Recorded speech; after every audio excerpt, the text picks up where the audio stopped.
Olá, tudo bem? Eu sou a Vivian, terapeuta ocupacional há mais de 20 anos atuando, na neuroinfantil e também formada.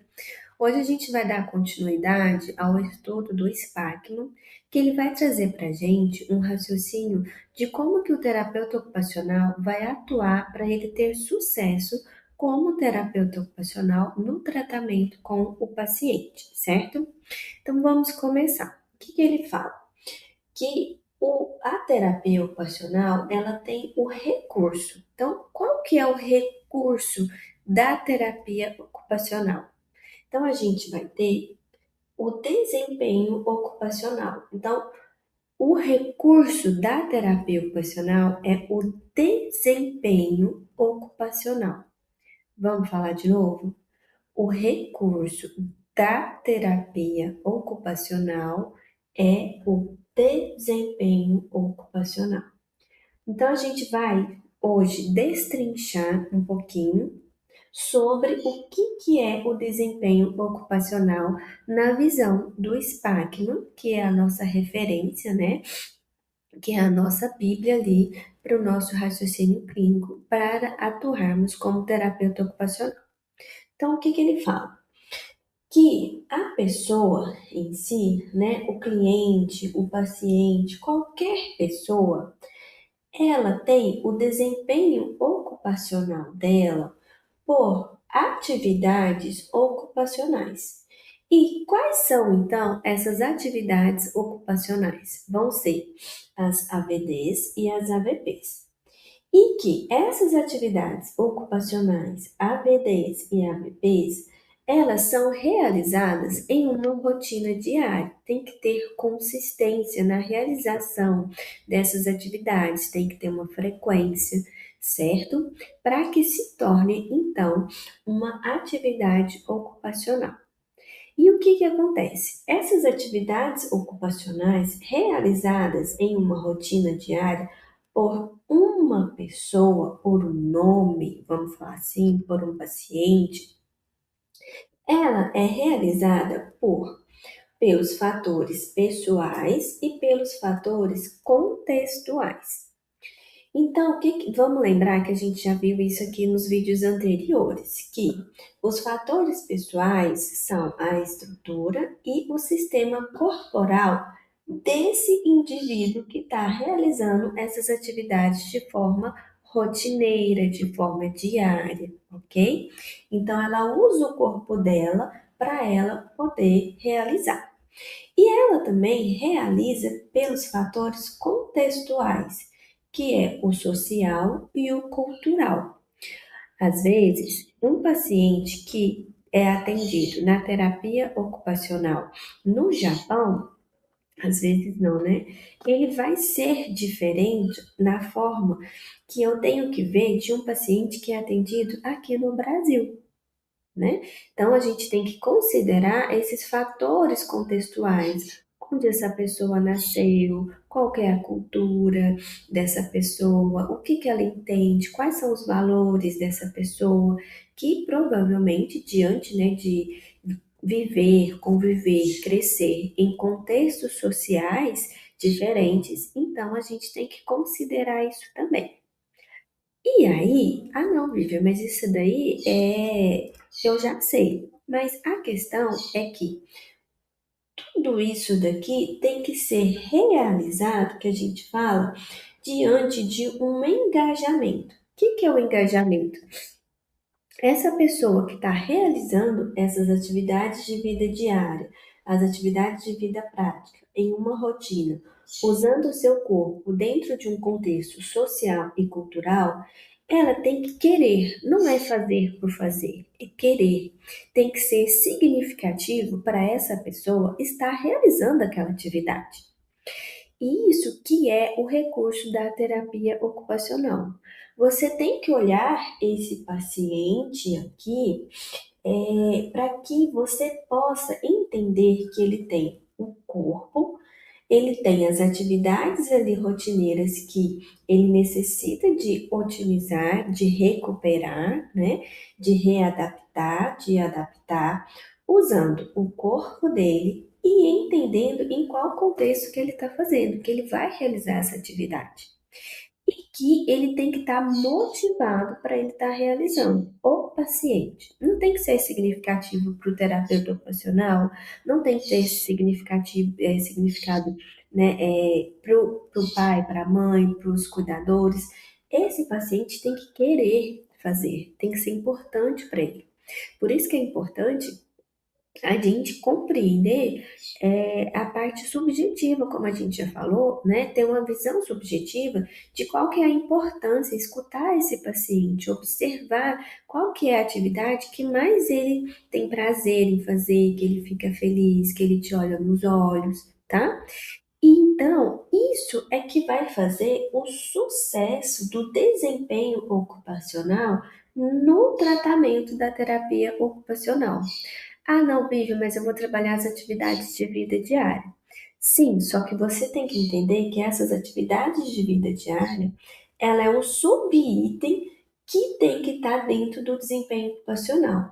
Eu tenho que trabalhar essas atividades de vida diária, fazer adaptação, readaptação, entender o contexto, mas esse paciente tem que querer fazer, ele tem que querer recuperar, ele tem que querer aprender a fazer novamente, né? Isso se dá o desempenho ocupacional. Essa é a nossa potência de recurso de terapia ocupacional. Não é as AVDs. As AVDs, ela fazem parte, né? As atividades de vida prática fazem parte que a gente tem que olhar ali o desempenho ocupacional. Então, o que que ele traz diante disso? Que o terapeuta ocupacional, ele tem que olhar exatamente esse esse todo do paciente que vai você vai fazer a interpretação ali de como é que esse paciente consegue realizar essas atividades, né, rotineiras ali, e que eles são importantes para ele. Esse é o sucesso do terapeuta ocupacional. É você entrar ali na necessidade do seu paciente, na necessidade, nos recursos que ele tem como corpo, respeitando ali o contexto, né, social, cultural em que ele vai realizar essas atividades, que você vai estar trazendo ali um engajamento desse paciente, que se vai dar, como a gente falou, o desempenho ocupacional recuperado, readaptado, aprendido, certo? Então, esse aqui é o ponto central do desempenho, né, do recurso da terapia ocupacional no geral. Agora, a gente vai falar sobre o recurso da terapia ocupacional infantil, certo? Agora, para o público que atende a terapia ocupacional infantil. O que que você tem que pensar? Seguir o mesmo raciocínio, tá?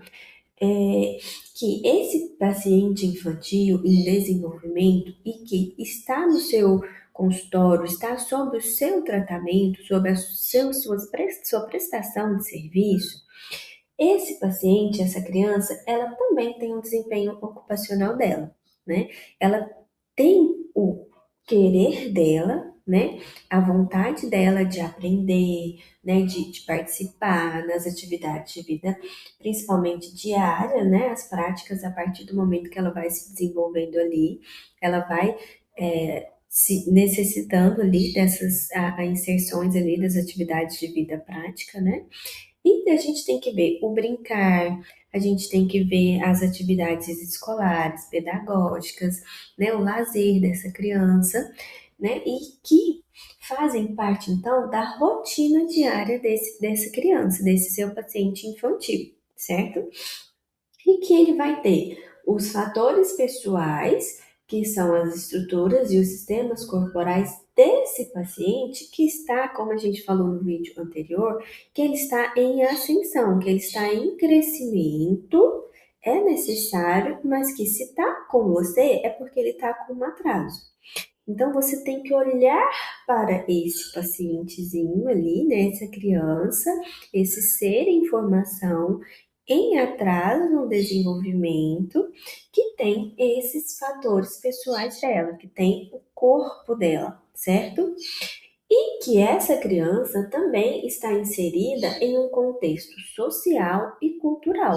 Então, se você for atender um paciente que está, né, no mesmo exemplo, no Japão e que está aqui no Brasil, o contexto social, às vezes você vai colocar a criança para aprender a escovar os dentes, mas a forma de se escovar o dente, a marca da escova, onde se escova o dente, tudo isso vai ser diferente de uma criança para outra. Por quê? Porque depende do contexto social e cultural que essa criança é inserida, né? A família, a comunidade, como eu falei, o país, né? Os valores dessa família passando para essa criança. Então, você entendendo esse raciocínio aqui como um todo em um paciente infantil, você vai trazer então uma ascensão ali para o desempenho ocupacional dessa criança que está em desenvolvimento. Então, Vivian, como que seria isso? Então, por exemplo, uma criança que chega para a gente com 6 anos de idade, já era para ela estar ali finalizando ali, por exemplo, o vestuário dela, né? Então já está refinando ali as atividades e tudo. E ela tá com o comportamento funcional de uma criança de 3 anos. Então, o que que a gente tem que parar e pensar?